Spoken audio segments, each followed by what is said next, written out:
Olá, pessoal, bem-vindos para mais uma aula de filosofia. É com muita alegria que estou aqui nesse momento para interagir com vocês. E olha só a pergunta: vocês sabem qual é o princípio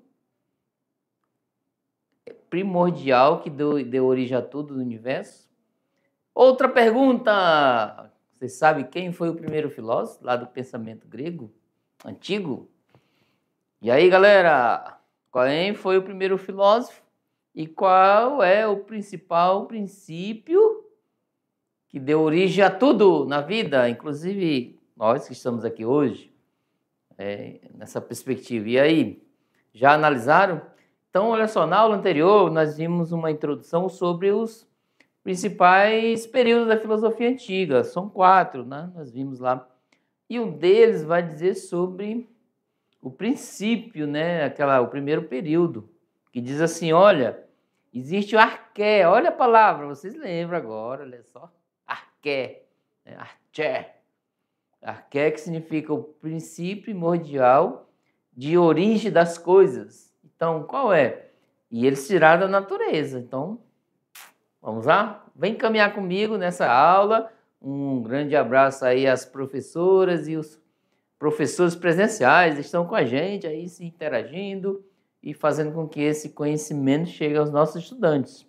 Grande abraço a todos. Vamos lá para o nosso pontapé.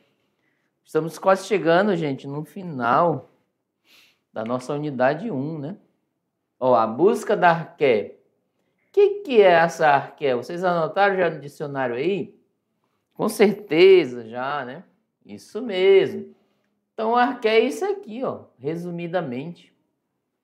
Então, e aí, vocês lá da comunidade indígena vão dizer, olha lá para o seu cacique, o responsável, os quilombolas, aí os ribeirinhos, né, de meio rural, ó, olha para os seus pais, aquele que tem maior idade lá na comunidade, dizer, olha, você sabe o que é arqué ou arché? Qual é o princípio que dá origem a tudo nessa vida? Aí eles vão contar lá, né, aqueles fatos, isso é bem legal para vocês se interagir com ele, ok? Aí vocês falam, olha, aprendi na aula que o arqué, né, a busca da arqué, os filósofos já tinham isso, né, em mente há muitos anos atrás, né, de geração em geração. Então eles queriam saber como tudo se originou através da razão, através da reflexão, do pensamento. Vamos lá? Olha só. Então assim, a physis, gente, physis está aqui, ó, em grego. Olha aí, vocês aprendendo a palavra grega, que bacana, hein? É natureza, ó. Opa, meu U aqui tá muito estranho, hein? A minha arqué. A causalidade, gente, ó, os dois juntos, o elemento primordial. Então tá aqui, é isso, o elemento primordial. Só que a gente vai saber qual é esse elemento primordial, o primeiro, ó, primor, né? Primus. Primus é do latim, ó. Primus, que é primeiro. Que elemento é esse, que é o primeiro de tudo, que deu origem às coisas? Opa, voltei. Vamos lá, a busca da arqué. Tá aqui, gente, ó. Nesse momento, vamos fazer uma dinâmica nessa perspectiva aqui, ó. Vem aqui comigo. Pega a sua luneta aí, ó. Tá lá, uma para cada um, imaginariamente.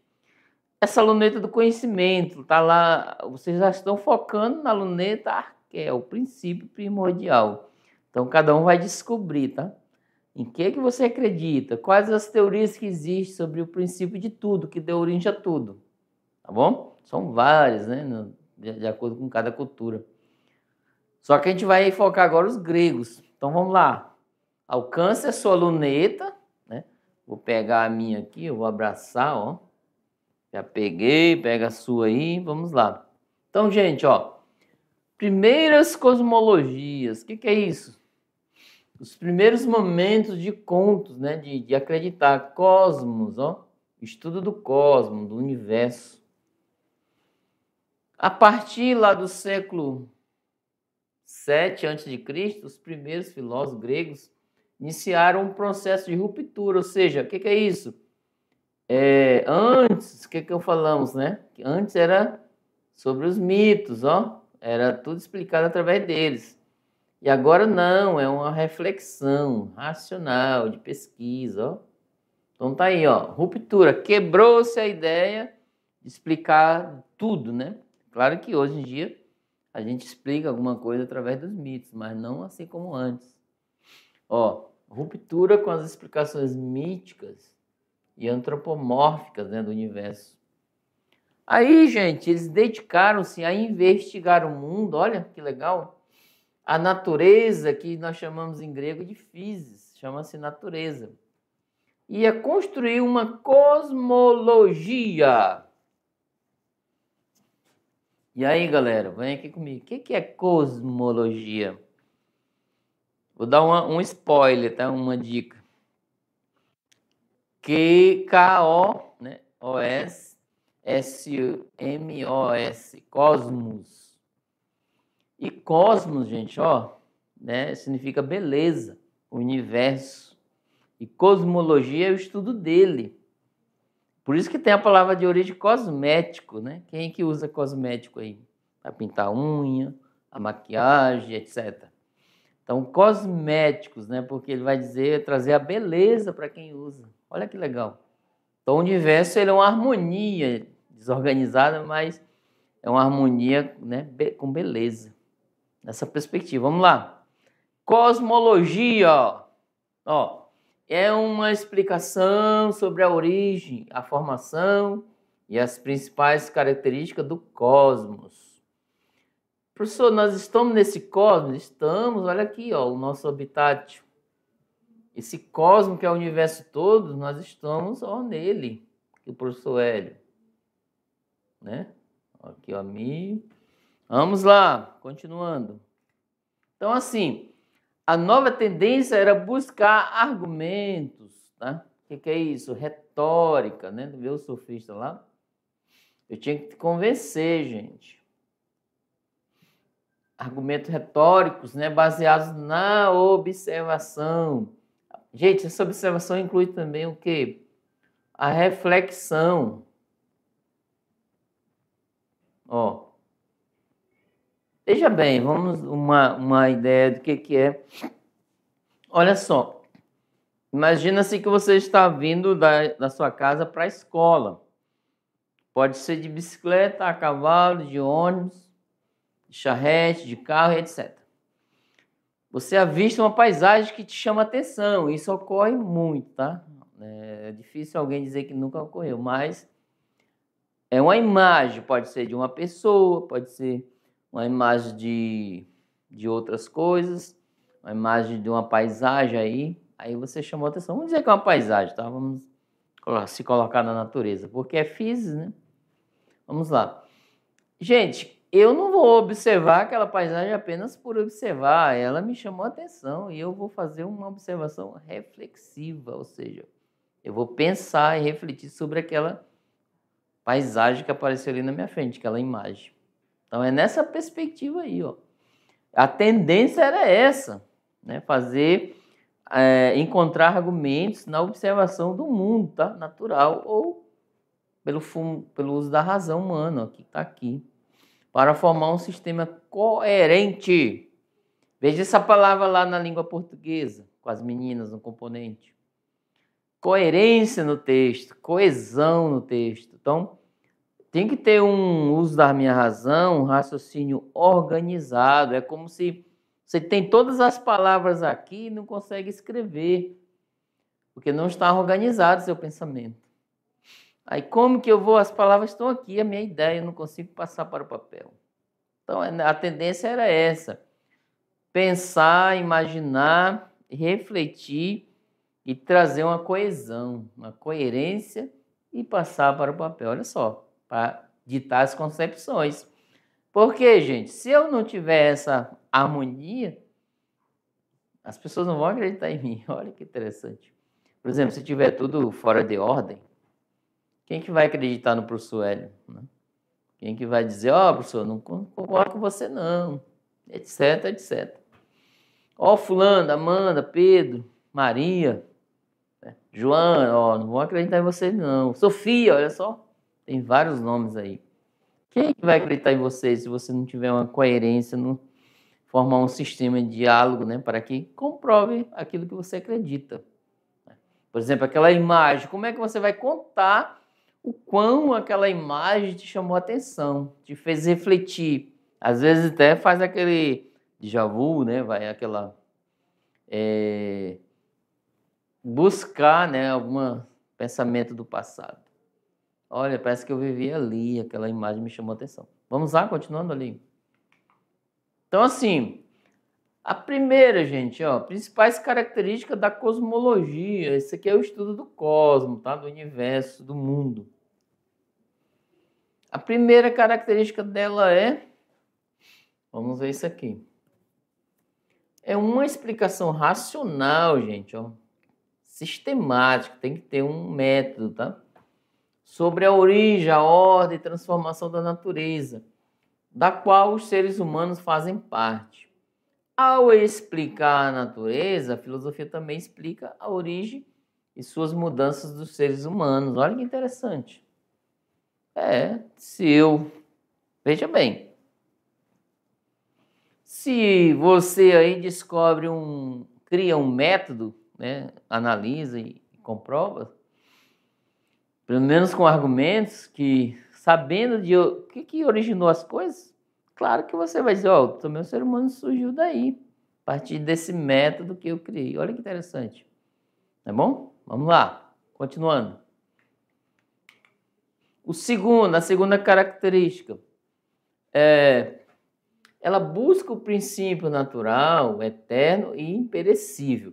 Gente, essa palavra imperecível é aquela que nunca se acaba, né? Vamos dizer, tá aqui, ó. Gerador de todos os seres. Por exemplo, a cosmologia, o estudo do universo, não admite a criação do mundo a partir do nada. Olha só, gente. O que é o nada?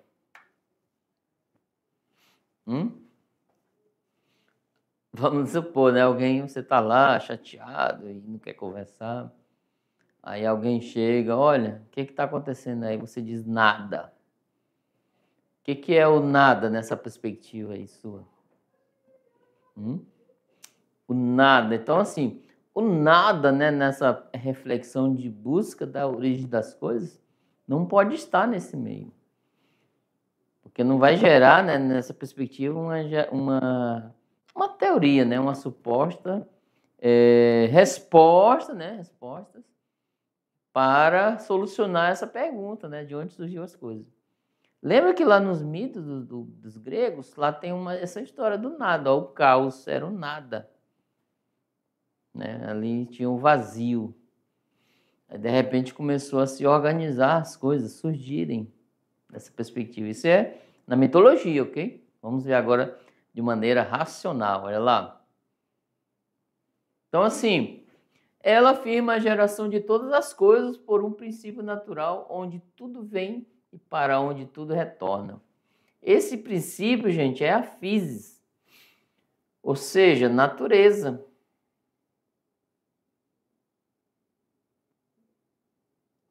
Tem um dito lá na Gênesis, e também num pensamento cristão, diz assim, ó, o homem do barro veio, o homem para o barro retorna. Não tem esse ditado? É um escrito lá. Quem sabe a passagem? Fala aí para nós. Então é nessa perspectiva aí, olha só.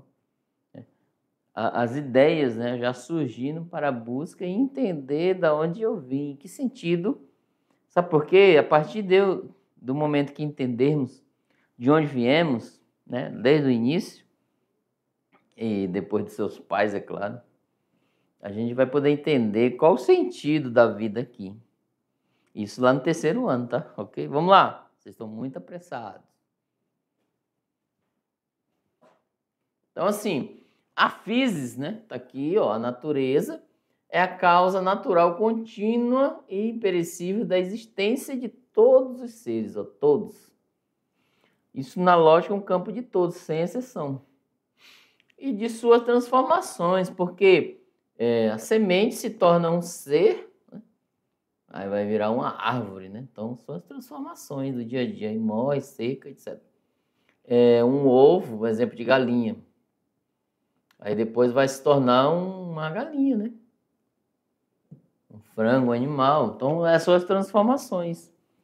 Nós, por exemplo, humanos, nascemos, né? E vamos sofrendo transformações ao longo da vida. A natureza, que é a física, não pode ser conhecida pela percepção, pelos sentidos. Então, os sentidos, ó. O que são os sentidos aí? Quem sabe dizer? Vamos lá, o pessoal da comunidade indígena lá, os quilombolas, ribeirinhos e rurais, vamos lá. O que são os sentidos? Quantos são? Vamos lá. Audição, né?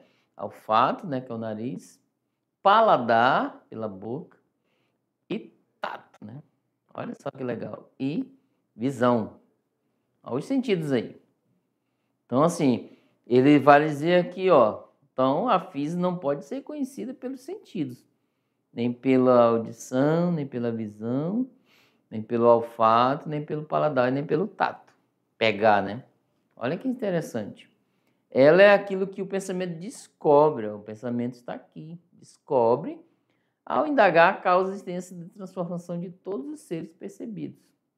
Então, assim, a física, né, ela é entendida no fato de que eu vi lá, eu percebi na visão, uma galinha, um exemplo. E quem gerou ela? Já começa, olha só. Vai além dos sentidos. Vamos lá, continuando? Complicou aí? É isso mesmo a intenção, tá?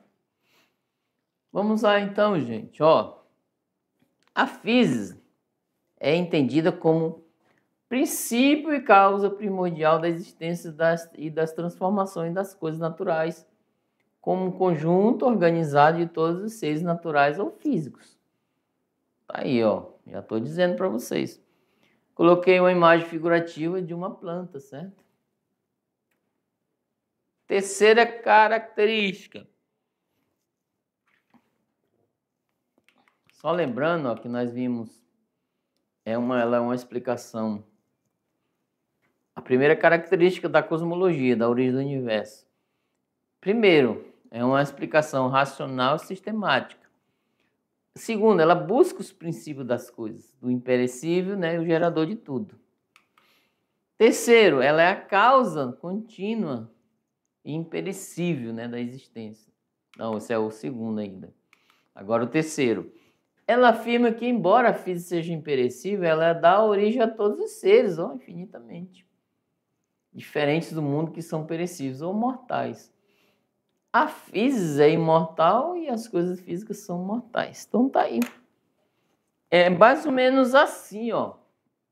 Vamos lá, na linguagem indígena. Vamos lá, só para trazer. Eu sou, imaginariamente, tá? Figura de Tupã, e eu sou imortal. E eu crio as coisas em volta, a planta, a água, o dia, a noite, e as pessoas e os animais, eles são mortais, olha só. Então a física vai dizer isso, ó. Ela é princípio também que tem uma característica de criar as coisas. Porém, as coisas são mortais do que ela cria. Olha que interessante. Bem bom saber, né? Vamos lá, continuando.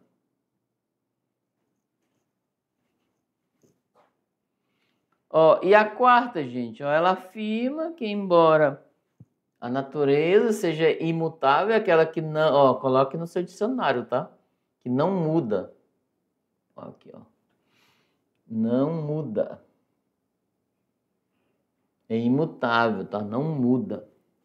Os seres físicos naturais gerados por ela, além de serem imortais, são mutáveis. Que muda, olha só, que se transforma. Vamos dar um exemplo? Vamos lá. Ó, vocês aprenderam aí de maneira rápida o que é imutável e o que é mutável. Dá um exemplo de um ser mutável. Professor Hélio, ó. Eu sou mutável, ou seja, se transforma. Eu era criança, fui crescendo, virei jovem, pré-adolescente, adolescente e adulta, agora estou aí, ó. Quase beirando a terceira idade, olha que legal. É mutação, gente, é se transformando ao longo da caminhada. E Se eu fosse imutável, eu era sempre criança, ou da forma que eu viesse ao mundo, ou adulto, etc. Então, assim, e é não, que não muda, aí significa em grego não, tá? E mutável, que não tem o i, é que se transforma. Então, imutável não muda. Mutável se transforma. Bem interessante isso, saber, ok? Às vezes, as coisas materiais também são mutáveis. Exemplo, você fez um pandeiro aí de material reciclado, um pandeiro de música, para gerar música. Aí ele não existir, passou a existir, só que ele é mutável, ele vai se deteriorar, porque os materiais são, né, frágeis, etc. Ele sofreu mudança. A árvore da natureza sofre mudanças, vira uma mesa. Olha que legal. Né? Vamos lá, continuando. Então, assim, ó, como os seres estão em contínua transformação, assim como eu dei o exemplo para vocês, o mundo está numa mudança contínua. Olha que interessante, gente. Isso é verdade? Vocês acreditam? O mundo está numa mudança contínua, sem por isso perder a sua forma, sua ordem e sua estabilidade. Eu, na minha opinião, traduzi isso aqui por essência. Professor, como assim essência? Vou dar um exemplo, tá? Vamos lá para o nosso exemplo.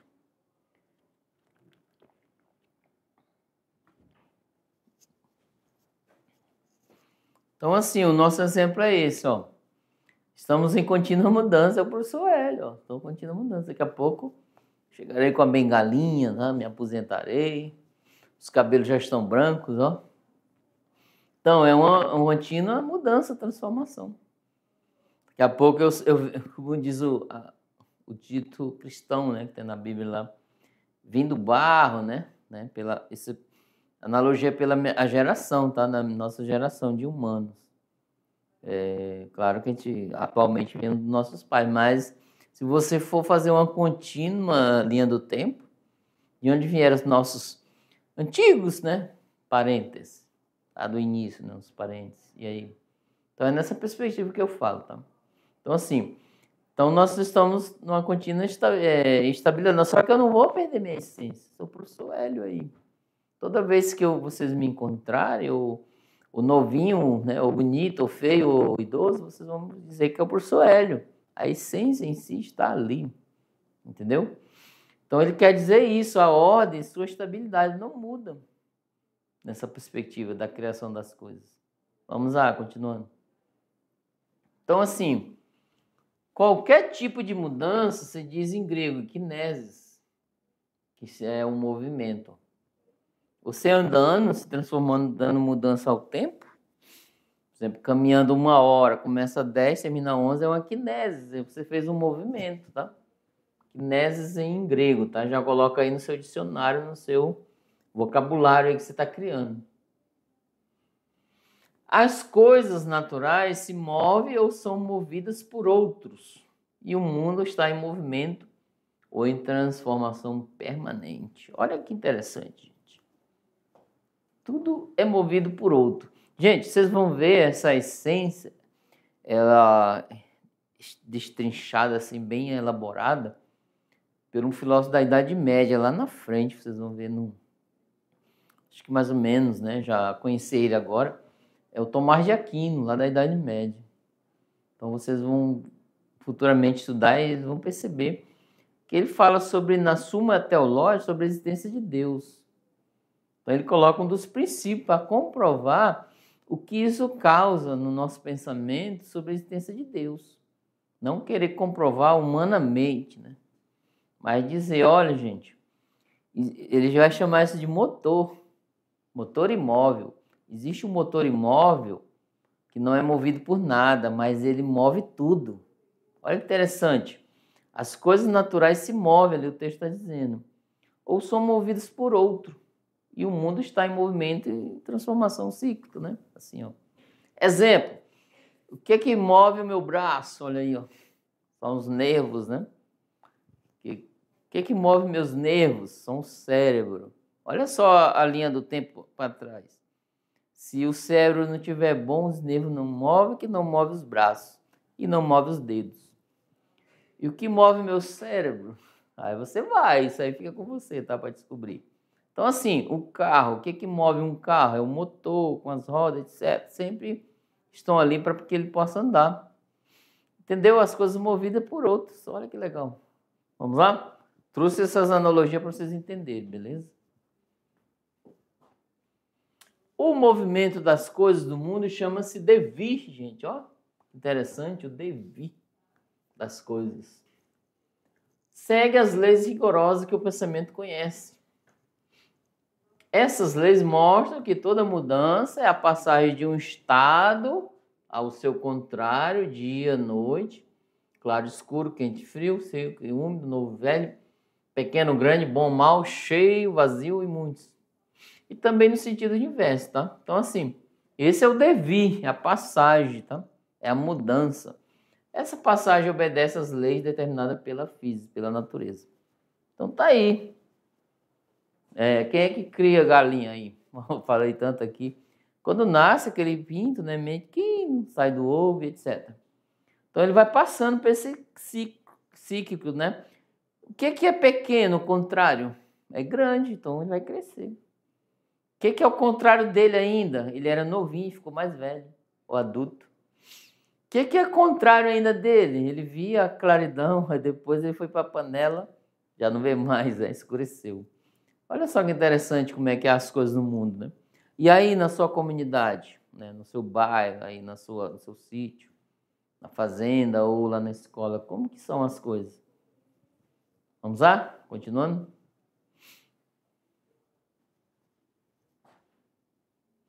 Agora, gente, ó, a physis, né, a natureza aqui, ó.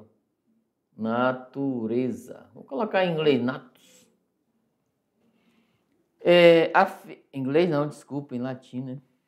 A physis e a causalidade, o elemento primordial. Então, assim, quem é o primeiro carinha, o primeiro pensador que deu, né, o pontapé inicial para descobrir qual é a coisa primordial?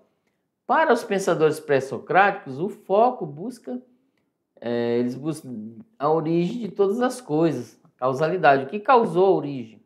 A inteligibilidade, o princípio que está na origem de uma realidade.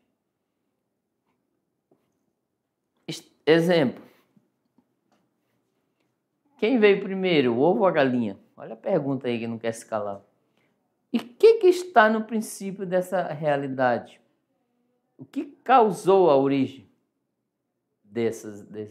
O ovo ou a galinha? O que causou? Então, o princípio da causalidade. O que causou isso? Tá bom? Vamos lá, continuando.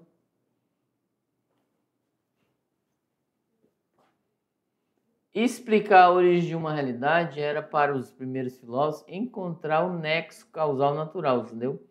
Uma explicação plausível. Era relacionar o efeito a uma causa natural que antecede e determina. E nessa busca deve haver uma causa natural primeira. Deve ter. Vamos lá buscar. E qual é?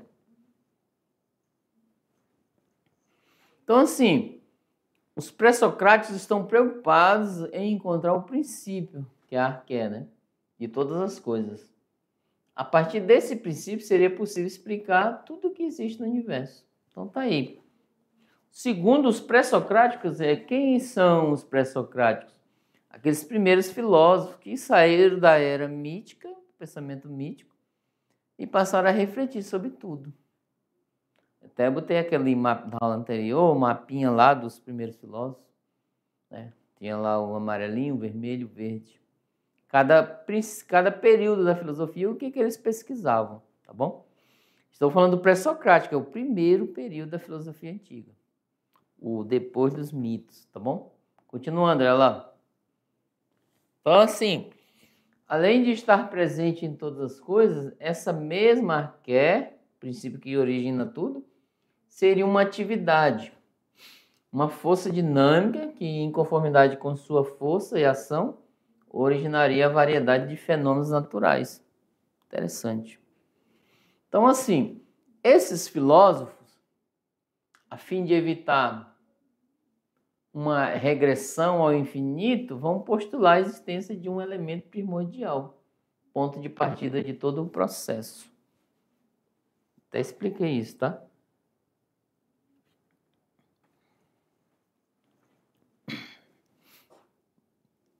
Essa noção de princípio arqué está vinculada à preocupação desse filósofo em buscar uma explicação mais profunda da realidade, mediante o princípio, um elemento que permeia, né, unifica a realidade. Podemos perceber aqui os princípios da ciência, né? Um exemplo.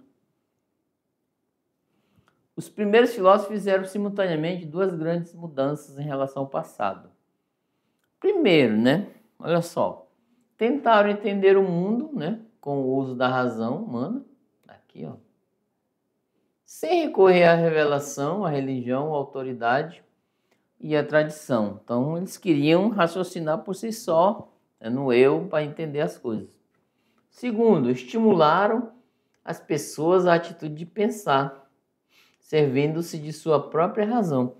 Então, gente, essa é a ideia, tá? Olha só. Vocês já estão caminhando para a ideia principal dentro da filosofia, que é estimular vocês, né, dentro de um parâmetro de histórias aí, mesmo que seja curto, para que vocês possam entender e ordenar o seu raciocínio para compreender as coisas que estão em sua volta e trazer para a atualidade, né, na sua casa, na sua escola, etc.